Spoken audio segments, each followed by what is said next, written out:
Big Boss Malayalam season 6ന്റെ live അപ്ഡേറ്റിലേക്കാണ്. രാവിലെ തന്നെ നമ്മുടെ സിബിനും അതേപോലെ ജിൻഡോയും ചേർന്ന് പണി തുടങ്ങിയിട്ടുണ്ട്. ജിൻഡോ ചെയ്യുന്നത് എന്താ വെച്ചാൽ നമ്മുടെ ജാസ്മിൻ്റെ റൂമിനോട് പോയിട്ട് അവിടെ ഗബ്രിയെ വിളിക്കുകയാണ്. അതായത് ജാസ്മിൻ്റെ ടണൽ റൂമിൽ പോയിട്ട് ഗബ്രിയെ വിളിക്കുകയാണ്. ഗബ്രി നമുക്കറിയാം ഡെൻ ടീമിലാണുള്ളത്, അതേപോലെ ഡെൻ റൂമിലാണ് ഗബ്രി ഉണ്ടാവുക. അങ്ങനെയാണെങ്കിൽ തന്നെ അപ്പോൾ ജിൻഡോ ചെയ്യുന്നത് ജാസ്മിൻ്റെ ടണൽ റൂമിന് മുന്നിൽ ചെന്ന് ഗബ്രി ഗബ്രി എന്ന് വിളിക്കുകയാണ്. പക്ഷേ ഗബ്രി അവിടെ ഇല്ല, ഗബ്രി ആ വീട്ടിലേ ഇല്ല. മെഡിക്കൽ റൂമിലേക്ക് പോകുന്നത് ജിൻഡോയും കണ്ടിട്ടുണ്ട്. ജിൻഡോയുടെ മുന്നിലൂടെയാണ് ഗബ്രി പോകുന്നത്. എന്നിട്ടാണ് ജാസ്മിൻ്റെ റൂമിന് മുന്നിൽ പോയിരുന്നിട്ട് അവിടെ ഗബ്രി ഗബ്രി എന്ന് വിളിക്കുന്നത്. അപ്പോൾ തൊട്ടിപ്പുറത്ത് സിബിനുണ്ട്. സിബിൻ പറയുന്നുണ്ട് ജിൻഡോയ്ക്ക് അറിയാം ഗബ്രി അവിടെ ഇല്ല എന്നുള്ളത്.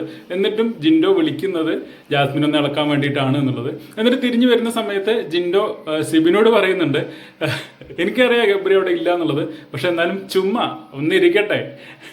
എന്തായാലും ഗെയിം പ്ലാനുകൾ രാവിലെ തന്നെ ജിൻഡോയും തുടങ്ങിയിട്ടുണ്ട്. അതിനെ പിരികയറ്റാനായിട്ട് സിബിനും പുറത്തുണ്ട്.